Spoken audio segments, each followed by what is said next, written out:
안녕하세요. 통계학술연구회입니다. 이번 동영상을 통해서 여러분들과 함께 학술 통계 분석의 순서에 대해서 간략하게 살펴보는 시간을 갖도록 하겠습니다. 지금 말씀드리는 학술 통계 분석의 순서는 저희가 만들어서 여러분들께 제공해드리는 그 교재에 있는 내용에 대해서 동영상으로 제작을 한 것입니다. 학술 통계 분석에서는 가장 중요한 것이 참고 논문에 대해서 살펴보는 것이고, 그리고 세부적으로 어떠한 분석을 사용을 해야 되는지에 대해서도 간략하게 설명을 드리도록 하겠습니다.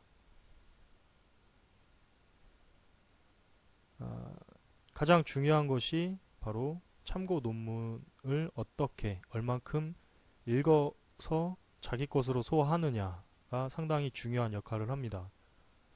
물론 논문에서 가장 중요한 것은 주제와 목적이 뚜렷한지, 그리고 그 내용을 정말 자기가 하고 싶은 연구자가 원하는 내용을 정말로 제대로 전달을 할 수 있는지도 상당히 중요한데, 그러한 내용 자체는 모두 기존에 나와 있던, 즉 연구자님들의 선배가 되는 사람들이 작성을 했던 그러한 참고 논문에 많이 녹아 있습니다. 그래서 그것을 어떻게 내 것으로 만드느냐가 상당히 중요합니다. 여기에서 내 것으로 만든다는 것 자체는 똑같이 베껴서 그대로 한다는 것이 아니라 그 내용들을 바탕으로 해서 여러분들만의 창의적인 참신한 주제를 가지고 어떻게 접근하느냐를 만들어야 된다는 것입니다. 물론 논문의 주제나 목적은 여러분들의 지도 교수님과의 커뮤니케이션을 통해서 충분히 대화를 하셔야 됩니다. 초기에는 커뮤니케이션의 문제가 많이 발생할 수도 있습니다. 왜냐하면 지속적으로 지도 교수님하고 많은 대화를 하거나 그렇지 않은 부분들이 많기 때문에 일단은 지도 교수님하고도 많은 대화를 하면서 주제가 바뀌거나 도중에 아니면 다른 주제가 더 좋아 보인다거나 할 수가 있기 때문에 너무 조급하게 생각하지 마시고, 그렇다고 너무 닥쳐서 논문을 작성을 하시게 되면 상대적으로 정말 내가 내세울 만한 논문일 수 있느냐 하는 그런 여러 가지 문제들도 발생할 수 있기 때문에 시간을 두고 최소 한 달 반에서 2달 정도의 여유 시간을 두고 천천히 시작을 하신다면 충분히 원하시는 논문을 작성하실 수 있습니다. 물론 박사 과정에서 논문을 작성할 경우에는 그 이상의 시간이 필요하긴 합니다. 지금 말씀드린 시간은 석사 논문에 대해서 말씀을 드린 겁니다.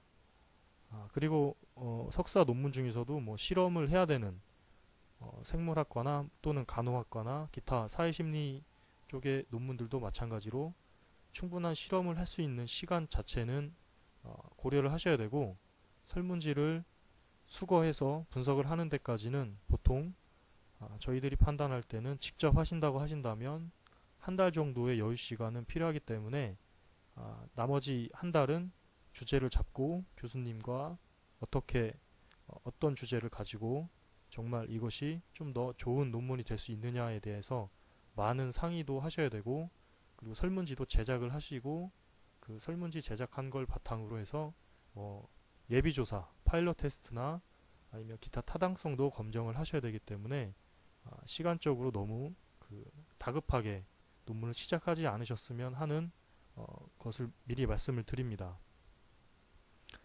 참고 논문에서 가장 먼저 확인하셔야 될 것은 서론 부분이 아니라 그 결론 부분입니다.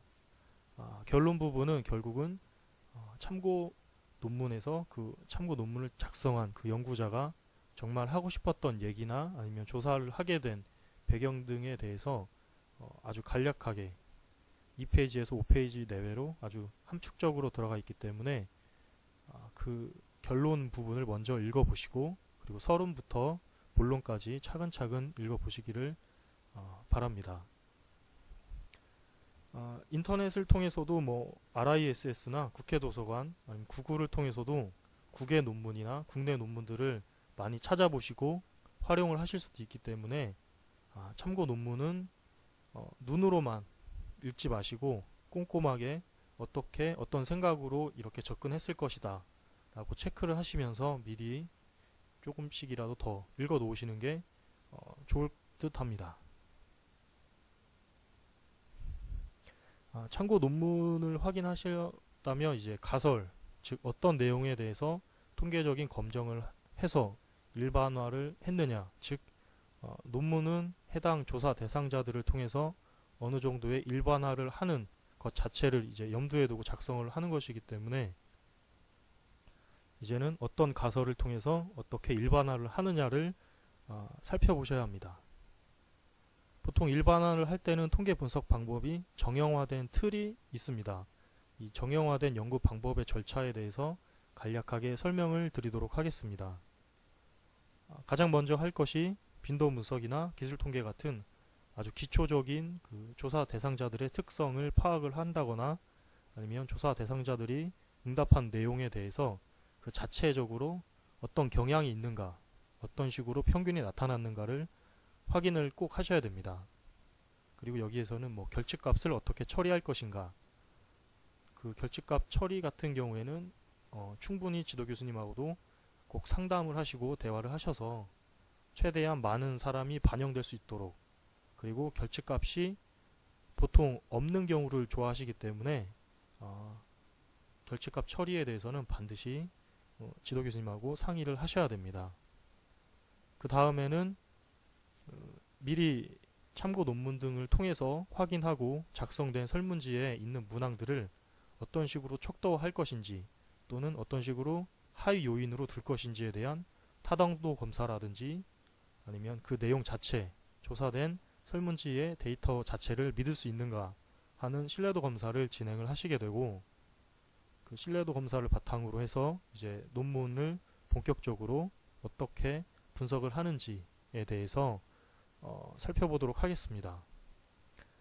타당도와 신뢰도 검사 자체를 할 때는 사실 파일럿 테스트를 먼저를 해서 과연 지금 내가 하고자 하는 연구가 제대로 올바른 방향으로 가고 있는가를 확인을 하셔야 되는데, 시간이 다급하다고만 생각하시기 때문에 미리 사전조사, 예비조사를 하지 않고 진행하신 분들이 간혹 계십니다.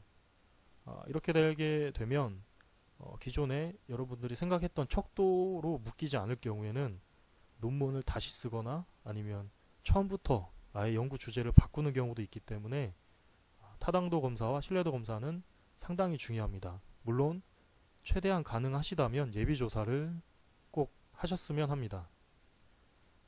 그 이후에는 교차 분석이라든지 아니면 T테스트, 아노바, 상관 분석, 회귀 분석, 공별량 분석, 군집 분석, 여러가지 통계 분석을 진행을 하시고 나서 마지막에 결론적으로 연구자님들이 원하셨던 결론이 나왔는지, 또는 그 결론으로 원한 결론이 아니더라도 과연 논문으로서의 가치가 있는지를 이제 판단을 하게 되겠죠.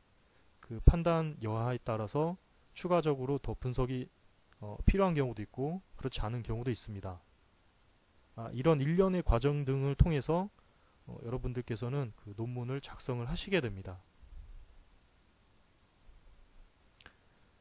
정형화된 연구 방법의 절차에 대해서 좀 더 자세히 살펴보도록 하겠습니다. 먼저 빈도 분석하고 기술 통계를 한다고 말씀을 드렸습니다.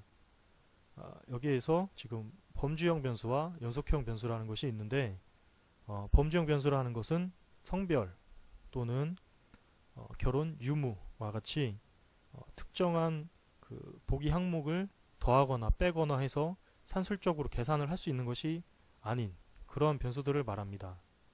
따라서 남자와 여자의 평균을 낸다 했을 때는 남자가 1, 여자가 2라고 한다면 해당 문항을 평균을 낸다는 것 자체가 상식적으로 벗어난 거기 때문에 그러한 변수, 그러한 문항들을 바로 범주형이라고 얘기를 합니다.